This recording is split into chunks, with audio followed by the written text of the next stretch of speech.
Ipakita nyo kung gano'n nyo kamahal ang Pilipinas! Namataang umaaligid ang dalawang barko ng China sa unang araw ng Maritime Cooperative Activity ng Pilipinas at Amerika sa West Philippine Sea. Habang nagsasagawa ng maritime patrol ang mga air at sea assets ng Pilipinas sa West Philippine Sea, isang Chinese warship ang na-monitor di kalayuan. Sa kaso hindi naman nila tayo sinusunod.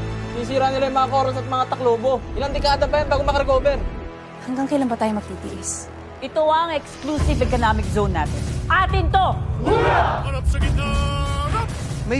Nangyari ito sa unang araw ng Maritime Cooperative Activity ng Pilipinas at Amerika.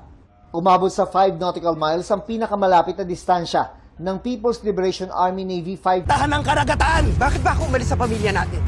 Para bawiin ang kinuha sa atin? To PLA Navy Warship 555. This is Philippine Navy Warship 7. You are within Philippine Exclusive Economic Zone, over which Philippines has sovereignty. Your actions are illegal and will be reported and will prejudice our country's relations. Over. Walang sagot na narinig mula sa Chinese warship. Maliban sa warship, sumulpot din ang China Coast Guard vessel number 5304. Missions of the Philippine Navy and the Philippine Coast Guard to ensure that we have sovereignty.